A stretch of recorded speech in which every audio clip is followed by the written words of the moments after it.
from Channels Television. Reporting tonight, Amarachi Ubani. Good evening and welcome tonight.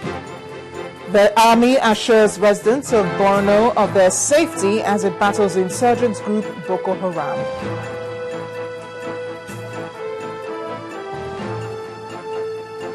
The Nigerian Medical Association calls for urgent attention towards rescuing primary health care in the country. Rivers State government protests alleged withdrawal of police details to senior appointees in the state. And the United States government denies pre-knowledge of alleged bugging of German Chancellor's phone.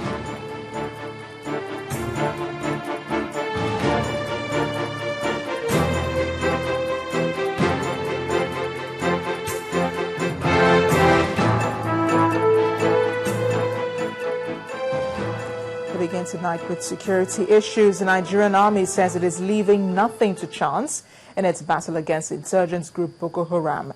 And to back this up, the 21 Armored Brigade is introducing new measures to counter Boko Haram attacks on civilians in Borno State.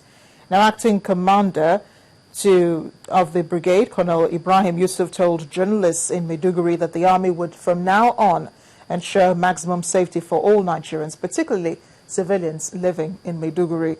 Although the army is silent on the new measures, the acting commander of the brigade, Colonel Ibrahim Yusuf, told journalists in Maiduguri that the army would from now on ensure maximum safety for all Nigerians, particularly civilians in the state capital.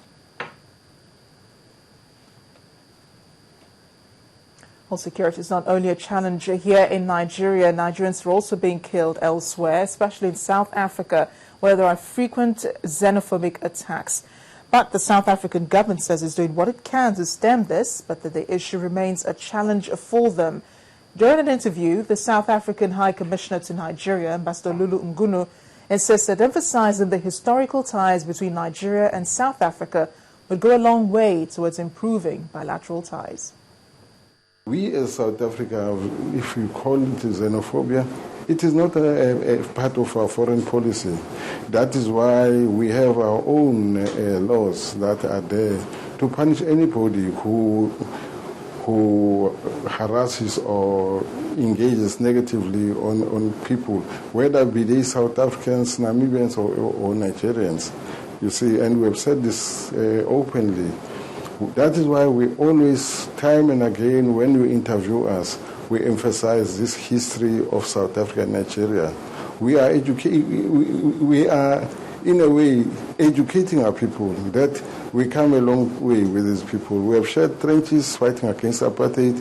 We are now sharing trenches to bring about peace in Africa, to bring about peace in South Africa, to bring about peace in Nigeria. It's interesting that you say you're doing something about it, because we do have a correspondent in South Africa, and she tells me that you're listening to the radio, you watch the TV, you're hearing messages, you're hearing stories of people who have been attacked, Nigerians being killed, people who have come under xenophobic attacks in South Africa. Well, whatever happens, I'm sure in most countries, even here, I'm sure nationals of other countries have had problems. These are challenges which are not in line with our history, because our history is not in line with our history and not in line with our foreign policy, because our foreign policy is hinged on the historical ties that we have shared with Nigeria.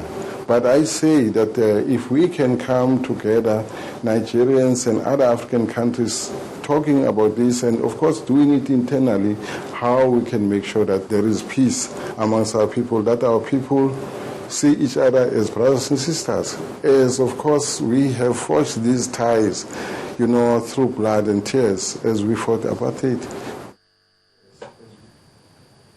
South African High Commissioner to Nigeria, Ambassador Lulu Ngunu.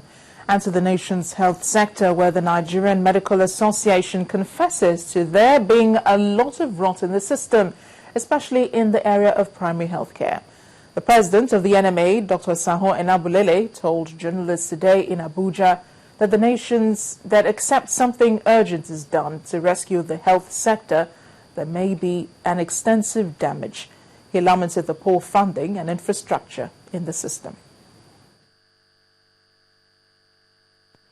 The despicable state of our primary and secondary healthcare systems under the control. We do apologize. We will be getting back to that report as soon as we can. In the meantime, Anambra State seems to be winning the battle against poliomyelitis. The United Nations Children Emergency Fund, UNICEF, says the state has achieved 95% coverage in immunization against the disease. At an immunization program in Awka, the state governor, Peter Obi, promised that his government will continue to work towards rolling the disease out of the state. These children can hop and dance now, most probably because their parents heeded advice to have them immunized against polio when they were infants. The life-saving measure continues for the next generation of infants, spearheaded by Governor Peter Obi. This routine immunization program is aimed at protecting over 27,000 children below the age of 5 from the polio disease in Awka North Local Council area. According to the state representative of UNICEF, Anambra has recorded over 95% immunization coverage in polio. For immunization, we are doing very well. Polio immunization. But where we are having issues is TT. Our women of childbearing age are not taking TT. And this is an opportunity. I can see a lot of women here. Please, let's go back to our households and communities and tell them it is important we take TT. To underscore his seriousness about the anti-polio immunization in Anambra, the governor rolls up his sleeves and personally sets about the task of keeping the deadly disease at bay. Anambra State immunization coverage is now over 90%. The national average is 80, and we've gone above it. Considering the fact that this was not there when we started this fund, the coverage is above the national average, but we will not stop. We will not relent. We want to ensure that it's 100% and sustain it.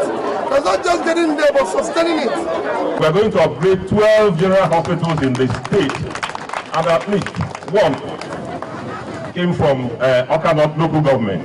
We are trying to make these centers as comprehensive as possible, and so that once you enter them, you'll be able to access your healthcare needs.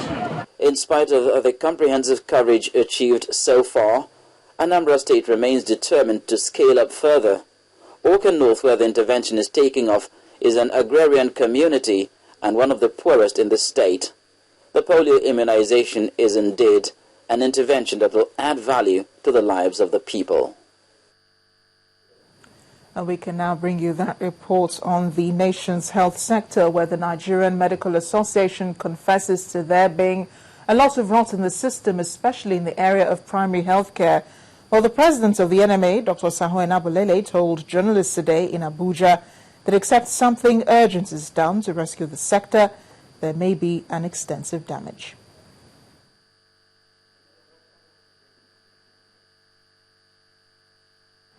The despicable state of our primary and secondary healthcare systems, under the control of the local and state governments, has created several problems and complications, including preference by an increasing population of Nigerians to have their basic healthcare needs attended to at the tertiary healthcare centers.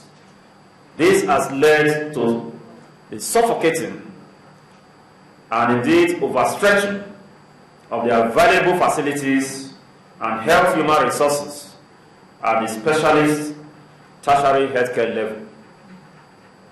Certainly, this has greatly contributed to the crisis of confidence in the Nigerian healthcare system on account of long waiting hours spent by Nigerians and patients, as well as other challenges faced by patients. Similarly, the Nigerian Medical Association has been terribly disturbed over the rising cases of sudden death in Nigeria, particularly amongst the productive male and female age groups, and increasingly worrisome is the traditional and religious interpretations usually given to it by Nigerians. President of the Nigerian Medical Association, Dr. Saho Enabulele. Now, even though President Goodluck Jonathan has set up a panel to investigate the purchase of 2 armored cars by the Nigerian Civil Aviation Authority. Nigerians have not stopped talking and commenting about it. While a youth group under the aegis of Igbo Progressives Union supports the Minister of Aviation, Ms. Stella Odua, another group, also in the southeastern region, insists on her resignation. For those who had plans to travel at the Akanu Ibiam International Airport in Enugu, they simply had to wait, as these protesters chose the airport as the venue to kick against allegations leveled against the aviation minister. For these protesters, the armored cars controversy is capable of stopping the minister from going ahead with our transformation agenda in the aviation sector. According to them, she has done so much in the aviation sector under the transformation agenda of President Jonathan, and that has affected so many lives during her tenure as the minister. If people should allow her to continue her good work that she's been doing for all the Nigerians, and that we want progress, and that she's been doing well, and we don't want any harm against her, that we should continue her good work, and her good work is acknowledged by us. Just like the Igbo Progressive Union youths, kinsmen of the embattled minister, led by a traditional ruler from Ogbaru community, are throwing their weight behind her. As far as they are concerned, the minister should be commended and not condemned. They should allow this woman perform, go to her maximum. He has not started yet. As these protesters sing the minister's praises, a group in Imo State believes the minister is culpable. At a session, this time in Imo State, the Southeast Progressive Assembly, SEPA, did not only condemn the purchase of the vehicles, they are asking for her resignation as well as an apology. SEPA, an organization committed to deepening democracy and good governance in Southeast and Nigeria at large, wishes to join other Nigerians to demand immediate resignation of Princess Stella Odua as Minister of Aviation. As the controversies persist, Nigerians will have to wait for the report of the committee set up by the President to look into the matter, as well as the result of the investigations carried out by the National Assembly. In part two, after the break, the challenge of building a mega city. That's in a moment. Do join us again.